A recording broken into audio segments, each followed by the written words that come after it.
More widely, though, on the by-election, what I'm seeing is people over and over again saying they are desperate for change. They're very excited by Hannah the plumber. I think her story has captured the public's imagination, and what is on the ballot paper is hate versus hope. We've got Nigel Farage's candidate, a man who literally makes his living by spewing hate and division on right-wing TV channels. And in Hannah Spencer, we've got a woman who's from the local area, someone who knows the value of work, and someone who will work every day for the people of Manchester, working really hard to lower people's bills, protect the National Health Service, and rebuild public services. And I'm confident, but not complacent, on Thursday, this constituency will return a Green MP. What I've really learnt the more we door knock is this election is between the Green Party and Reform, and that difference could not be starker. That's the politics of hate versus the politics of hope with the Green Party. In terms of people's issues that they're talking about, one thing I've heard Hannah say, which I think is often very powerful, is that things like fly tipping, litter on the streets, are things that she's hearing about all the time. And actually, when people are often already struggling with their lives for various reasons, wages are stuck in 2008, rents are rising, food prices are rising, these extra things like litter on the streets just add stress to people's lives. And I think that's really come through in this campaign. How difficult many people's lives are in this country, in Gorton and Denton, but more widely as well. And actually what they'll get with a Green MP is someone who will hold the government to account, who every single day will be a representative for that area, who asks questions with authenticity, with compassion and care. I think that's what Gorton and Denton needs, and frankly that's what I think the whole country needs right now. Arrested yesterday. What's your reaction to that news? Well, I think it's pretty awful. I think there's lots of questions to be asked. We obviously need to wait for the legal process to make its way. But I would say we really need a full statutory inquiry into public figures from institutions, where crimes have been committed, if they've been committed, what we knew, what other people in those institutions knew, and where necessary to make sure that the appropriate people are removed. What do you think it means for the future of the monarchy having sort of scandal like this? Well, I'm a Republican. I don't believe that we should have a monarchy, but it's not my first priority. But what I would say is the monarchy are doing a pretty good job in themselves of not having their proudest moments over various issues we've seen in the last couple of years. And I think when the public are ready to have that national conversation about the monarchy, I think issues like this certainly don't help the monarchy's case.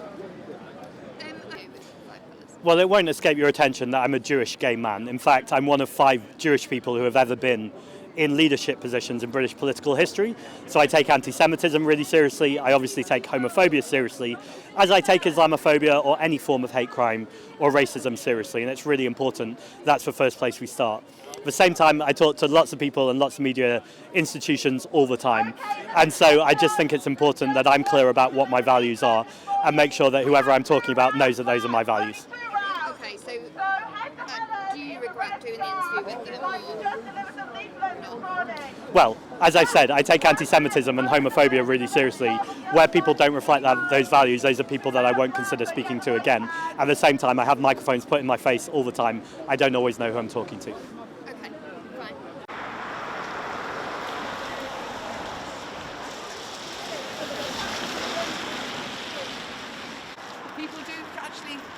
People go past and hoot. Queue up and see me. You don't have to be on the app. What's your email address? No, it's fine. Oh, amazing. Thanks for making that trip. Yeah, really appreciate it. We'll have more people coming. So. Oh, you here all weekend? No, I have to go. I mean, I know exactly where I am. Yeah. Well, hopefully you can come down to Lewis later this year. I'm sure I will be there at some point. Yeah. Cool. Thanks for being here. Okay, come on, get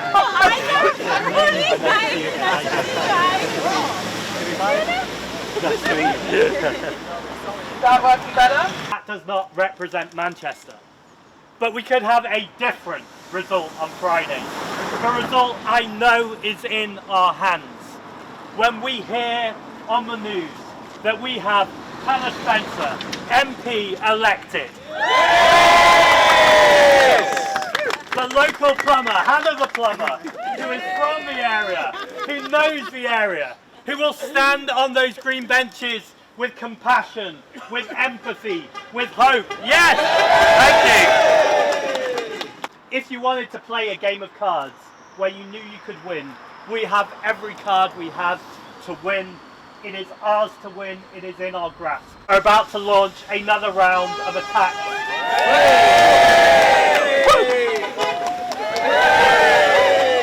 Labour know we're winning. When the Reform candidate can't seem to keep Hannah's names out of his mouth every 2 hours on social media, let's say to people, you can and you must reject division and hate. Hope will win the day. So with that, thank you so much for being here, and it is my pleasure to introduce the next MP for Gorton and Denton, Hannah Spencer! And we know it is going to be close. It is going to be so close. And that feeling that we have next week could go either way. Everybody is telling us they are sick of Labour. Everybody is telling us they are scared of reform. But what people don't necessarily know is how extreme the Reform candidate is. A time for neighbourliness, a time for looking after each other, which is something that we do anyway, but feels even stronger now, because whether we celebrate that faith or not, we are in it. Matt Goodwin out for his divisive politics. And if you can see here, as we've just seen, how many people have beeped when we've driven past. How many of those are people in vans? So thank you so much to everybody for coming here, and let's go out and absolutely smash it.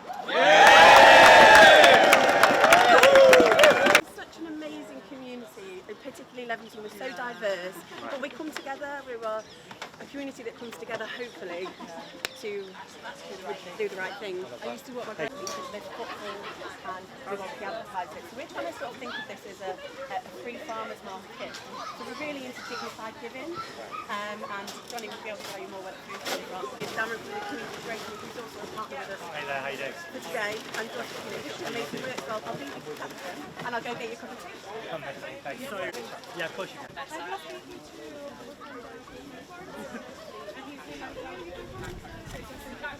It's got to be a good sign. That it's all gone to waste. It's true that the farmers planted, but they weren't paying to pick up because they have planted. They're contracted to. The Farmgate Surplus scheme allowed us to get us out of the ground. Cake is quite heavy. People are putting a big bag to make it through. How many carrots are there?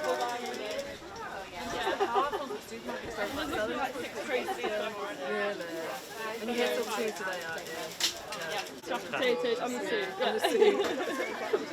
Sounds good on a full day. The conversation's what to do with the cabbage. We're ready?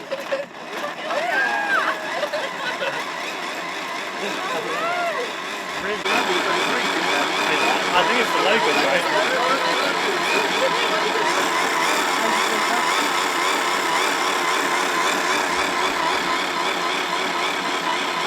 I just keep talking about it. Basically says it's past today, but it's all Amazing. yeah. You're going to try it? Yeah, definitely. Your own I'll creation. get Well, Logan's should we review see first. what Logan says? That's the real. No pressure, mate. Exactly. He's looking a bit unsure about the whole thing. I know, I tried to get him on it, but then he's only 2. So sorry about that. No, don't worry. It looks good. It looks good. I'll taste it through your description. I'm enjoying it. Are you ready?